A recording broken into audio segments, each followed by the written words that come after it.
بسم اللہ الرحمن الرحیم۔ آج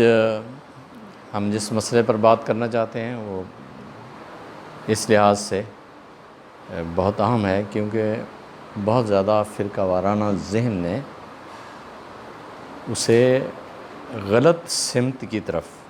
یا اس کو غلط ڈائریکشن دے دی ہوئی ہے۔ دینی حجت کیا چیز ہوتی ہے؟ دینی حجت کا اسکوپ کیا ہے؟ کوئی چیز دین یا دینی حجت کب بنتی ہے؟ اگر آپ یہ سوال کریں کسی سے کہ دین اور دینی حجت کا دائرہ کار کیا ہے یا دین اور دینی حجت کیا ہے، تو جو مذہبی ذہن ہے وہ اسے ڈیفائن کیے بغیر، اسے واضح کیے بغیر وہ آپ سے مخاطب رہے گا اور آپ کبھی اس نتیجے پہ نہیں پہنچ پائیں گے کہ دین اور دینی حجت کیا ہے۔ یہ نہیں ہے کہ دین اور دینی حجت کی کوئی معنی نہیں ہے، کوئی مدلول نہیں ہے، اس کا کوئی سگنیفیکنٹ نہیں ہے، لیکن ہمارا مذہبی ذہن زیادہ تر اس جہت پر سوچتا ہے اور خود کو ایک ایسے پوائنٹ پر رکھتا ہے یا کھڑا کرتا ہے جہاں بات دو اور دو چار کی طرح کلیئر نہیں ہوتی۔ نتیجے کے طور پر انہیں یہ ایک آپشن مل جاتی ہے کہ وہ جسے چاہتے ہیں دین اور دینی حجت بنا لیتے ہیں۔ اس موضوع پر کہ دین کیا ہے اور دینی حجت کیا ہے، آج اسی سوال کو ہم واضح کرنا چاہتے ہیں کہ دین اور دینی حجت کیا ہے۔ سب سے پہلی بات یہ ہے کہ دین اور دینی حجت صرف اور صرف وہ بات ہے جو محمد الرسول اللہ صلی اللہ علیہ وسلم کے لیے دین اور دینی حجت ہے۔ میری بات سمجھ رہے ہیں کہ دین اور دینی حجت صرف وہ بات ہے جو محمد الرسول اللہ صلی اللہ علیہ وسلم کے لیے بھی دین ہے اور دینی حجت ہے۔ جو بات آپ علیہ السلام کے لیے دین اور دینی حجت نہیں ہے، اسے اگر کوئی دوسرا شخص دین اور دینی حجت کے طور پر بیان کرتا ہے یا دین اور دینی حجت سمجھتا ہے یا اس کو بطور دین اور دینی حجت کے تبلیغ کا موضوع بناتا ہے، تو سراسر بدعت ہے۔ یہ ایک طرف آپ یہ کہیں کہ دنیا میں صرف محمد رسول اللہ صلی اللہ علیہ وسلم دین کا سورس ہیں، روئے زمین پر دین کا سورس محمد رسول اللہ صلی اللہ علیہ وسلم ہے، لیکن جب آپ دین اور دینی حجت کو ڈیفائن کرنے بیٹھے ہیں، رسول اللہ صلی اللہ علیہ وسلم کو آپ اٹھا کر باہر کھڑا کر دیں اور پھر اس کو آپ دین اور دینی حجت بنائیں، تو یہ بات کچھ سمجھ میں نہیں آتی کہ پھر آپ دین اور دینی حجت کا کیا مطلب لے رہے ہیں۔ فرض کیجئے ایک ایشو یہ پیدا ہوتا ہے کہ حدیث دین اور دینی حجت ہے یا نہیں ہے۔ اب یہ بات علم حدیث میں طے ہے کہ حدیث صرف متن کا نام نہیں ہے، جب تک سند اس کے ساتھ شامل نہ ہو صرف متن حدیث نہیں ہوتا، یعنی متن اور سند دونوں مشترک ہوتے ہیں تو اسے حدیث کہا جاتا ہے۔ صرف ٹیکسٹ کو حدیث نہیں کہتے، صرف متن یعنی وہ قول جو نبی علیہ الصلوۃ والسلام کی طرف منسوب ہے اسے حدیث نہیں کہا جاتا۔ علم حدیث میں ائمہ حدیث نے حدیث اسے کہا ہے جو سند اور متن دونوں کا ایک مشترک پوائنٹ ہوتا ہے یا ایک حد اشتراک ہے وہاں۔ جب یہ دونوں باتیں مل جاتی ہیں تو وہ حدیث کہلاتی ہے۔ اب اگر اسے دین اور دینی حجت بنانا ہے تو آپ کو اس بات کا اقرار کرنا پڑے گا کہ سند اور متن محمد الرسول اللہ صلی اللہ علیہ وسلم کے لیے بھی دین اور دینی حجت ہے۔ اگر سند اور متن دونوں مل کر رسول اللہ صلی اللہ علیہ وسلم کے لیے دین اور دینی حجت نہیں ہے، تو پھر آپ اپنے اس موقف کو بدل ڈالیے کہ روئے زمین پر محمد رسول اللہ صلی اللہ علیہ وسلم واحد سورس ہیں دین کا، کیونکہ حدیث کا سورس محمد رسول اللہ صلی اللہ علیہ وسلم نہیں ہے، حدیث کا سورس راوی ہے، رسول اللہ صلی اللہ علیہ وسلم نہیں ہے۔ اب اگر آپ سوال یہ اٹھاتے ہیں کہ خبر واحد حجت ہے یا نہیں ہے، تو دراصل آپ سوال یوں کر رہے ہیں کہ سند اور متن دونوں مل کر محمد رسول اللہ صلی اللہ علیہ وسلم کے لیے دین اور دینی حجت ہیں یا نہیں ہیں، کیونکہ آپ اس تجزیے کی طرف جیسے ہی قدم بڑھائیں گے آپ کو پتہ چل جائے گا کہ یہ موقف کس حد تک اپنے اندر کوئی جان رکھتا ہے۔ تو نتیجہ اس کا یہ نکلتا ہے کہ یہ اگلا سوال ہے، اگلی بات ہے کہ کس دور میں کسی نے کیا سمجھا اور کیا نہیں سمجھا، یہ بالکل دوسری بات ہے۔ اگر آپ نے پیغمبر علیہ الصلوۃ والسلام کے دین میں رہنا ہے، دین کے دائرے میں کھڑے ہو کے بات کرنی ہے، تو پھر آپ کو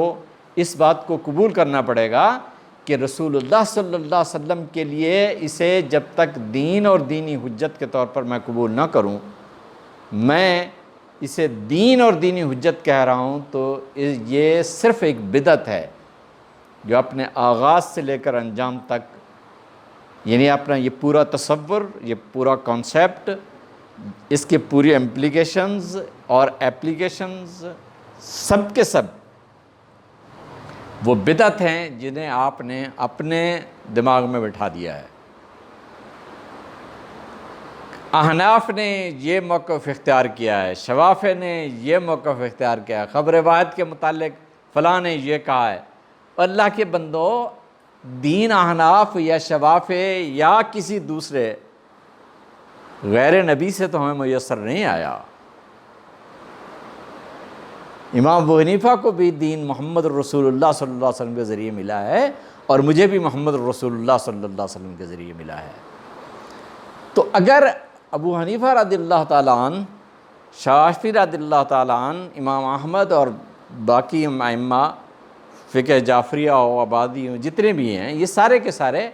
اگر کسی چیز کو دین اور دینی حجت مان رہے ہیں اور وہ اپنے فرقے کے دائرے میں کھڑے ہو کر یہ بات کر رہے ہیں، تو بھی یہ سوال اپنی جگہ رہتا ہے کہ کیا محمد رسول اللہ صلی اللہ علیہ وسلم کے لیے وہ دین اور دینی حجت ہیں یا نہیں ہیں؟ اگر وہ دین اور دینی حجت ہیں تو اسے قبول کرنے میں ایک لمحے کا تردد نہیں ہونا چاہیے۔ وہ شخص مسلمان کبھی نہیں ہو سکتا جو محمد رسول اللہ صلی اللہ علیہ وسلم کے لیے دین اور دینی حجت ہونے والی شے کو اپنے لیے دین اور دینی حجت نہ مانے، اور وہ شخص بھی مسلمان نہیں ہو سکتا جو محمد رسول اللہ صلی اللہ علیہ وسلم کے لیے دین اور دینی حجت نہ ہونے والی بات کو اپنے لیے دین اور دینی حجت بنا دے۔ میں فتویٰ نہیں دے رہا، میں آپ کو اس پوزیشن کو کلیئر کرنا چاہ رہا ہوں کہ جہاں آپ کو آپ کا ایمان کھڑا کرتا ہے۔ جن لوگوں نے بھی یہ موقف اختیار کیا ہے، میں کیوں کہوں کہ وہ رسول اللہ صلی اللہ علیہ وسلم کی نبوت کے منکر ہیں، میں کیوں کہوں کہ وہ اللہ کی وحدانیت کے منکر ہیں؟ میرا یہ مسئلہ نہیں ہے۔ میں یہ عرض کرنا چاہ رہا ہوں کہ کنسیپچولی کنسیپٹ کس حد تک کلیئر ہے، اور اس کنسیپٹ کے کلیئر نہ ہونے نے جس کنفیوژن کو امت کے اندر جنریٹ کیا ہے، پیدا کر دیا ہے، امت کے اندر پھیلا دیا ہے، اس کے نتیجے میں ہم آج دین اور دینی حجت کی بات جب کرتے ہیں تو محمد رسول اللہ صلی اللہ علیہ وسلم کو باہر کھڑا کرتے ہیں اور تب اسے دین اور دینی حجت مانتے ہیں۔ کیا امتی کو یہ بات زیب دیتی ہے کہ وہ کسی بات کو دین اور دینی حجت مانے اس معنی میں کہ وہ محمد رسول اللہ صلی اللہ علیہ وسلم کے لیے دین اور دینی حجت نہ ہو؟ آپ کا اعتقاد کیا ہے؟ آپ کیا سمجھتے ہیں؟ آپ کی تفہیم کیا ہے؟ Drop it. مسئلہ یہ نہیں ہے، مسئلہ یہ ہے کہ میرا ایمان اور میرا شعور ایمانی مجھے کہاں لا کھڑا کرتا ہے۔ کہ کیا میں محمد رسول اللہ صلی اللہ علیہ وسلم کا تابع ہوں یا متبوع ہوں، دین کا تابع ہوں یا میں متبوع ہوں، میں دین پر عمل کروں گا یا دین کو میرے پیچھے چلنا ہے، دین پر میں نے خود عمل کرنا ہے اگر، تو محمد رسول اللہ صلی اللہ علیہ وسلم کی اطاعت و اتباع میں کروں گا میں عمل۔ تو اس لیے خبر واحد کو ہم بطور ایشو زیر بحث کبھی نہیں لاتے۔ ہمارا مسئلہ صرف اور صرف یہ ہے کہ حدیث چاہے کسی بھی درجے کی ہو، وہ خبر واحد ہو، وہ متواتر ہو، وہ مشہور ہو، تواتر ہو، شہرت ہو یا وحادت ہو، کوئی بھی روایت سے کوئی فرق نہیں پڑتا ہے کہ کتنے راوی ہیں اور کتنے نہیں ہیں، اس سے کوئی فرق نہیں پڑتا۔ پرابلم اپنی جگہ ہے ادھر ہی کہ کیا محمد رسول اللہ صلی اللہ علیہ وسلم کے لیے وہ دین اور دینی حجت ہے یا نہیں ہے۔ اگر آپ علیہ الصلوۃ والسلام کے لیے وہ دین اور دینی حجت نہیں ہے تو آپ کس بنیاد پر اسے دین اور دینی حجت قبول کر رہے ہیں، یا کس بنیاد پر آپ اس پر پورے دلائل اکٹھے کرتے ہیں کہ وہ دین اور دینی حجت ہے۔ یہ ایک ایسی چیز ہے جسے بعض لوگوں نے گرے ایریا میں رکھا ہے کہ بات کو اس حد تک کنفیوز رکھا ہے کہ کلیئر نہ ہو سکے، کہ کبھی یہ تصور کیا جائے کہ حدیث سے کوئی مستقل بذات دینی حکم ثابت نہیں ہوتا، بئی ہما مستقل بذات کوئی حکم ثابت نہیں ہوتا، بئی ہما ہم اللہ کے حکم میں اس کے ذریعے سے ترمیم و تنسیخ کر سکتے ہیں، وہ مستقل بذات اس کی کوئی حیثیت نہیں ہے۔